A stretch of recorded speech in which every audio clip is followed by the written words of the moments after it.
Earth imposes a galactic ban. No entry for the Empire. The vast starship of the Imperial fleet hung in the darkness beyond Pluto, its metallic hull shining under the distant sun. Admiral Gina Park of Earth Defense Force watched the screen with careful eyes. This was the moment Earth had prepared for during the last 5 years. "They're asking to enter our system, Admiral," said Lieutenant Do Kim from his station. "Tell them no," Park said firmly. She stood tall, her uniform crisp and neat.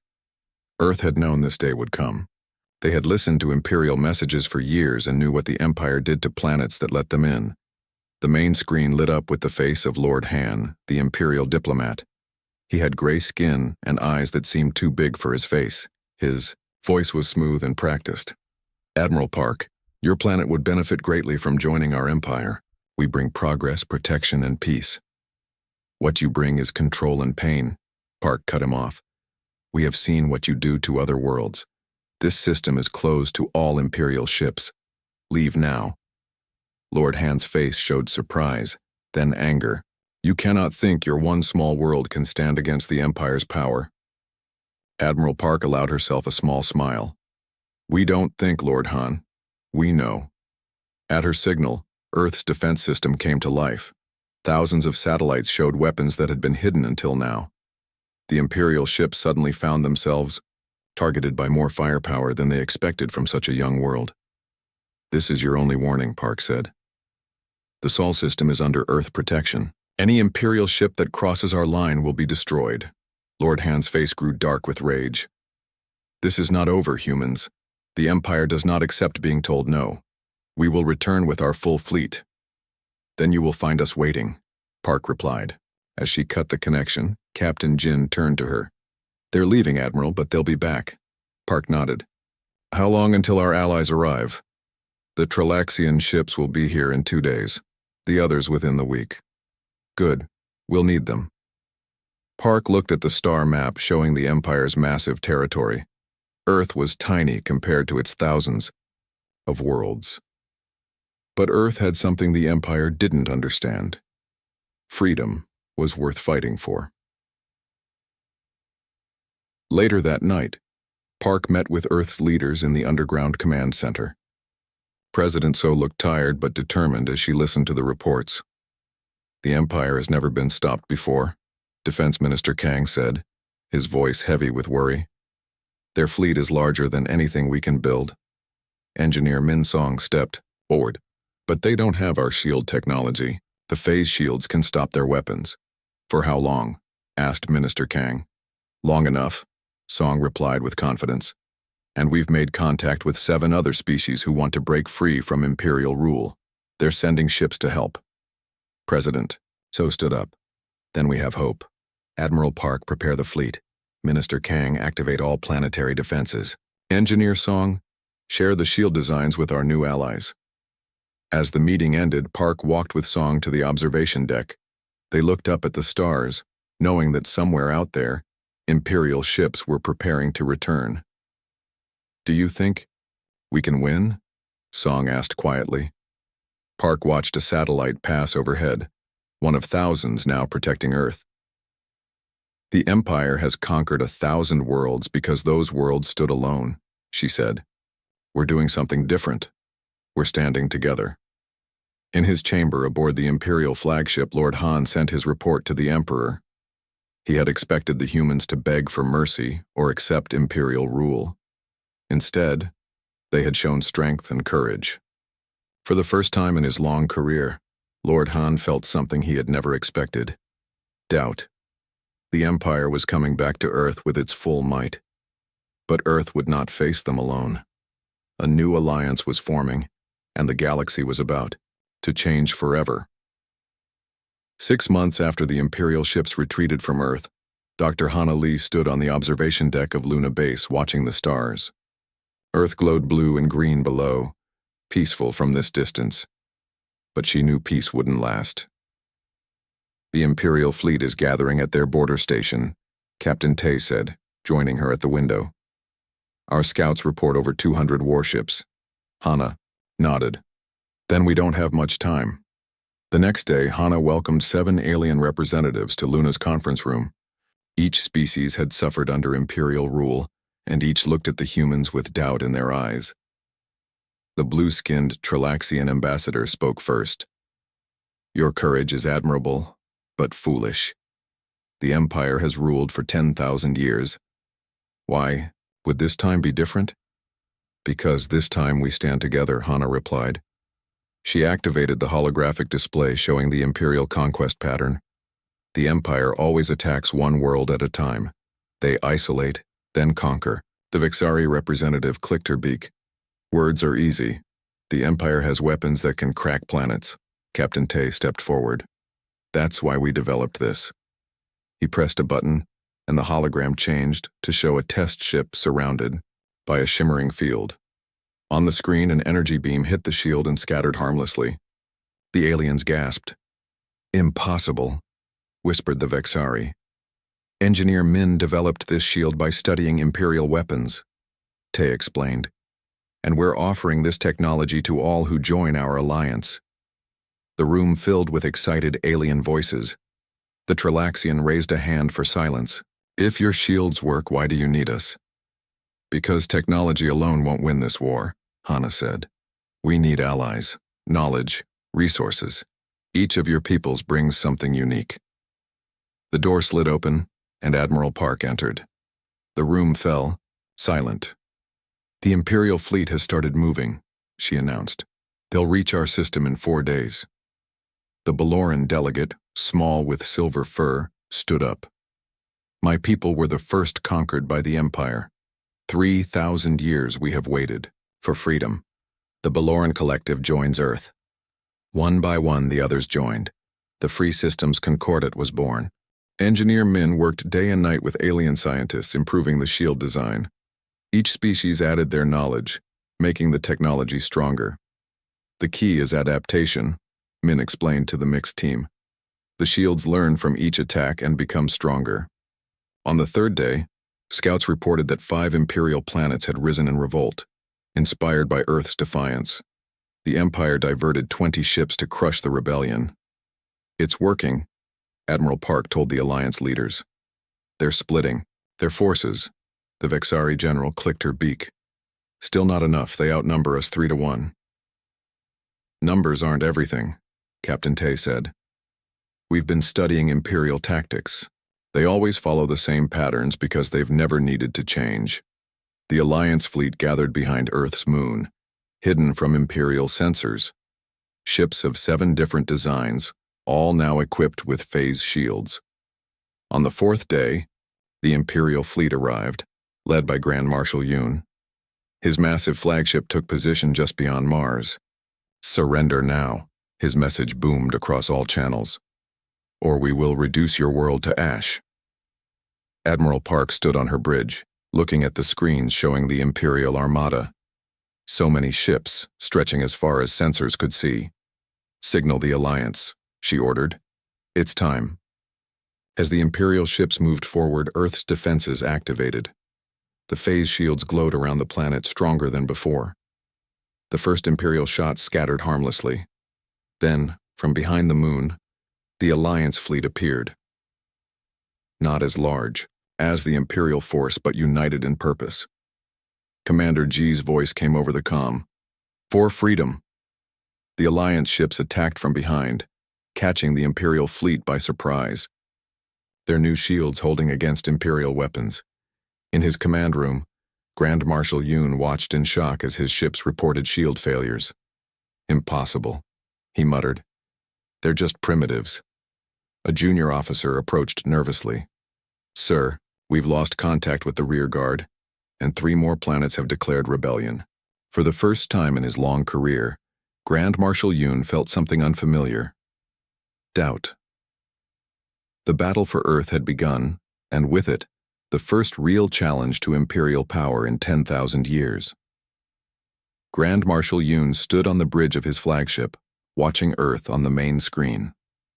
3 weeks into the blockade, and still the humans defied the Empire.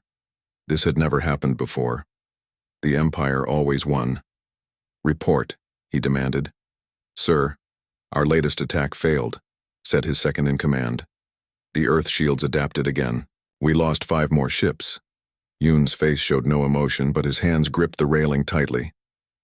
How? How do these primitives keep stopping us? Their shield technology is unlike anything we've seen, the officer replied. It seems to learn from each attack. On Earth, Engineer Min worked in the underground lab with scientists from 7 alien species. Screens around them showed the Imperial blockade, hundreds of ships surrounding the Earth system. The shields are holding, Min said, checking the data. But they're getting stronger. Each attack teaches us how to make the shields better. The Trilaxian scientist nodded. Impressive. On my world, we tried to fight for 50 years. We never lasted 3 weeks. Min smiled tiredly. The difference is you fought alone, we fight together. In space, the Alliance fleet hid among the asteroids, waiting. They couldn't match the Imperial fleet in direct battle, but they could strike and retreat, weakening the enemy bit by bit. Captain Tay's ship floated silently, its systems on minimal, power to avoid detection. His crew was nervous but determined. How long can we keep this up? Asked his pilot. As long as needed, Tay replied. Earth is counting on us. President So met with her advisors in the deep bunker beneath the Capitol. The room was tense with worry. Food supplies will last 6 more months, reported one minister. But fuel is running low. The people are scared but united, said another. They believe we can win. Admiral Park entered the room, her uniform showing signs of little sleep. The Alliance fleet destroyed another Imperial supply ship, but it's not enough. We need to break this blockade. The room fell silent until Dr. Hana spoke up. We need to know their plans. We need someone inside their fleet. All eyes turned to Commander G, the head of Special Operations. He nodded slowly. I have a team ready. 3 days later, Commander G's stealth ship slipped through the Imperial blockade, its new cloaking technology hiding it from enemy sensors. Inside, G and 5 operatives prepared for the most dangerous mission of their lives. Remember, G told them, we need their attack plans and fleet positions. Nothing else. The stealth ship approached the Imperial flagship, tiny compared to the massive warship. Using captured codes, they gained access through a maintenance airlock. Move fast, stay quiet, G whispered as they entered the dark corridors.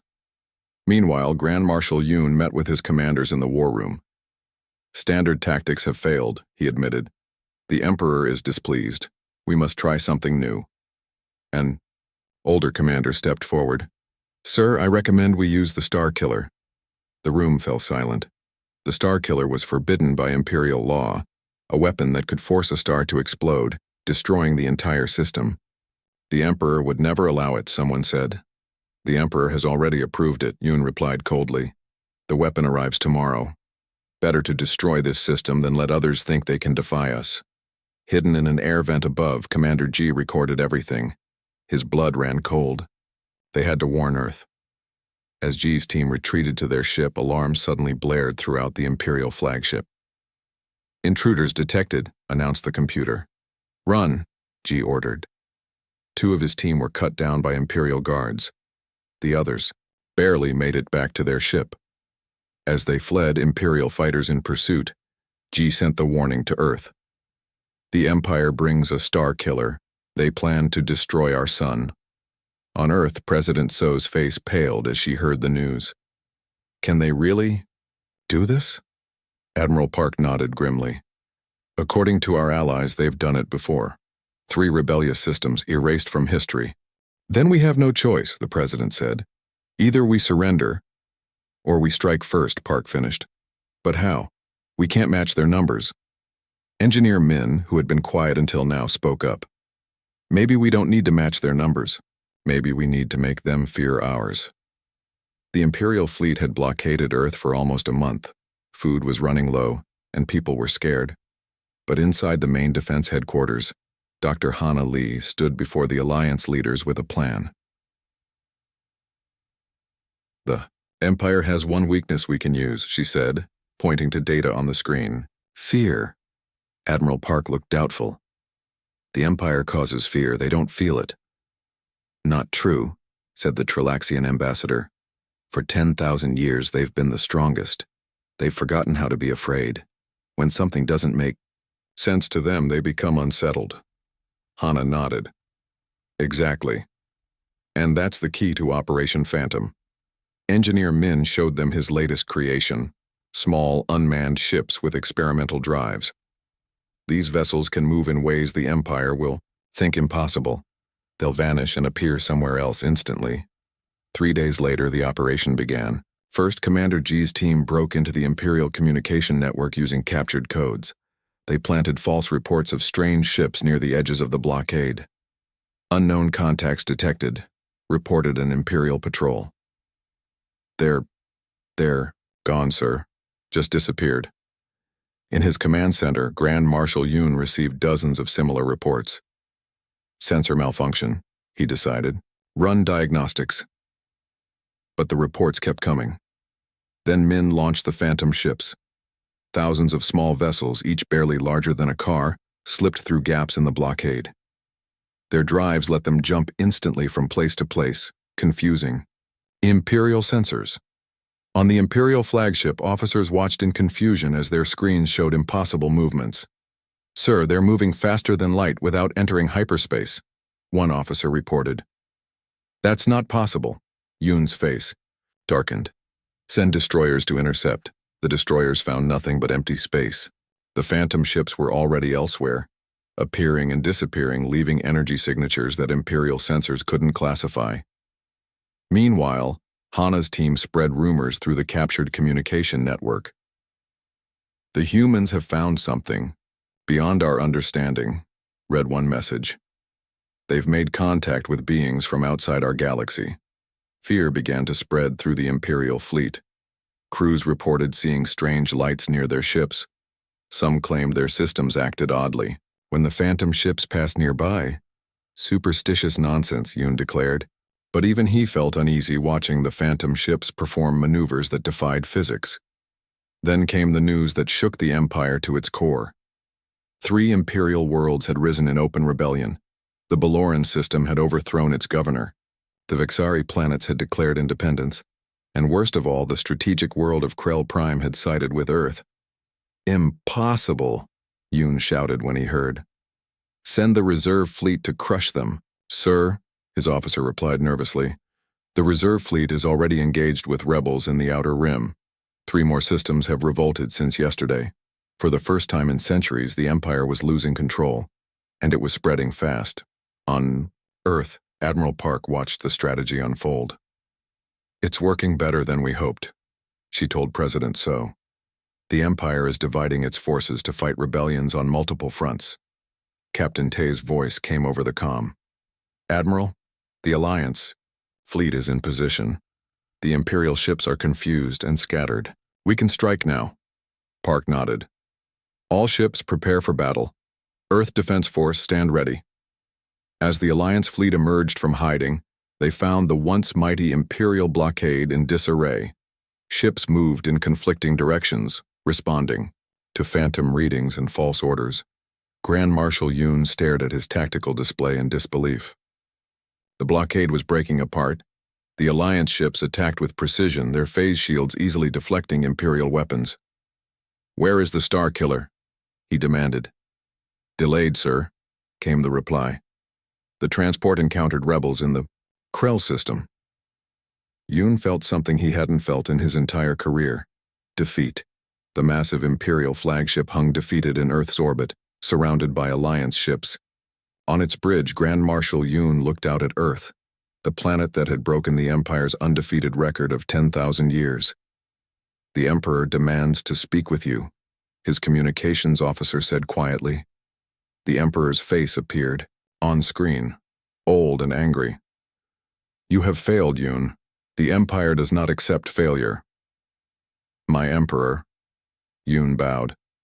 The humans have technology we don't understand, and now 20 systems have joined their alliance. The Emperor's eyes narrowed. 20. Worthless planets against our 1,000 worlds? Bring the Starkiller, end this. The Starkiller was destroyed in transit, Yoon replied. The rebels knew about it, they were waiting. For the first time in his rule, the Emperor looked uncertain. On Earth, Admiral Park met with Alliance leaders in the orbital station. The mood was cautious but hopeful. "We've won the battle," the Trilaxian ambassador said. "But the war?" "We don't want war," Park replied. "We want peace, on fair terms." Dr. Hanna presented their proposal. The Terra Doctrine, a simple rule. Any world that wishes to be free may join our alliance. The Empire must recognize our borders and sovereignty. "The Empire will never agree," said the Vexari representative. "They will," Park said confidently, "because the alternative is watching their empire crumble piece by piece." The terms were sent to the Imperial flagship. Grand Marshal Yoon read them with disbelief. "They're not asking for our surrender," he told his officers. "They're not demanding territory. They just want to be left alone, them and their allies." One officer spoke up. "Sir, reports show 30 more systems are considering joining their alliance. Our supply lines are stretched, and their shield technology makes conventional conquest impossible." Yoon made the hardest decision of his life. "Send word to the Emperor. We must negotiate." 2 weeks later, the Imperial Senate was in uproar as they reviewed the treaty. "This Terra Doctrine is an insult," shouted one senator. "No one tells the Empire where it cannot go." The Emperor raised his hand for silence. "And yet, here we are. The choice is simple.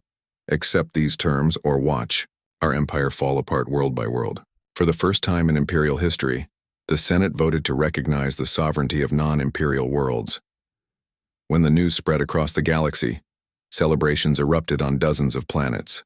Freedom, once thought impossible, was now real. 1 month later, an event without precedent took place.